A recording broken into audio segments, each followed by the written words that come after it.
കടലലകളോട് മല്ലടിച്ച് ജീവിത നൗക തുഴയുമ്പോഴും മതസ്ഥാപനങ്ങൾക്കും സംഘടനകൾക്കും വേണ്ടി സഹായഹസ്തം തീർത്ത മത്സ്യത്തൊഴിലാളികൾക്ക് ആദരം. സമസ്തയുടെ 100ാം വാർഷികത്തിന്റെ പ്രചരണാർത്ഥം പുതുമന്നാനി റേഞ്ച് സ്വാഗത സംഘമാണ് മത്സ്യത്തൊഴിലാളി സംഗമം സംഘടിപ്പിച്ചത്. 10 മത്സ്യത്തൊഴിലാളികളെയാണ് ആദരിച്ചത്. മുക്കാടിയിൽ നടന്ന പരിപാടിയിൽ പാണക്കാട് സയ്യിദ് അബ്ദുൾ റഷീദ് അലി ശിഹാബ് തങ്ങൾ ഷോളണിച്ച് ആദരിച്ചു. കേരളത്തിലെ ആധികാരിക പണ്ഡിത പ്രസ്ഥാനത്തിൻ്റെ 100ാമത് വാർഷിക അന്താരാഷ്ട്ര മഹാസമ്മേളനം ഈ വരുന്ന ഫെബ്രുവരി 4 മുതൽ 8 കൂടിയ ദിവസങ്ങളിൽ കാസർഗോഡ് കുനിയയിലെ വളരെ പ്രവിശാലമായ പ്രദേശത്ത് പ്രൗഢമായി നടക്കുകയാണ്. ആ സ്ഥലത്തെ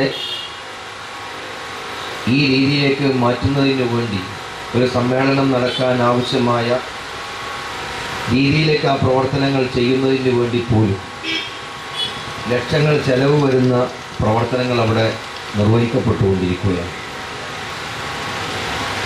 നമ്മുടെ വാഹനങ്ങൾ പാർക്ക് ചെയ്യാൻ, അതുപോലെ തന്നെ ഇന്ത്യയുടെ ചരിത്രത്തിൽ തന്നെ തുല്യതയില്ലാത്ത വിധം ഒരുപക്ഷെ ലോകത്ത് തന്നെ 3313 ആളുകളെ പങ്കെടുപ്പിക്കുന്ന ഒരു ക്യാമ്പ് നമ്മുടെ ഇന്ത്യയിൽ ഏതായാലും നടന്നിട്ടില്ല എന്നാണ് ഇതുവരെയുള്ള നമ്മുടെ പഠനത്തിൽ നിന്ന് നമുക്ക് ബോധ്യപ്പെടുന്നത്.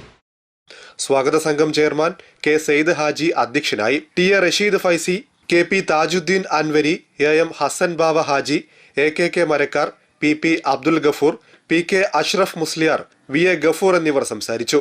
C Abdul Kareem Anwari, C K Rafeeq master, P P Abdul Jaleel master, K V Khafeel, Ajmal Aliyar എന്നിവർ നേതൃത്വം നൽകി.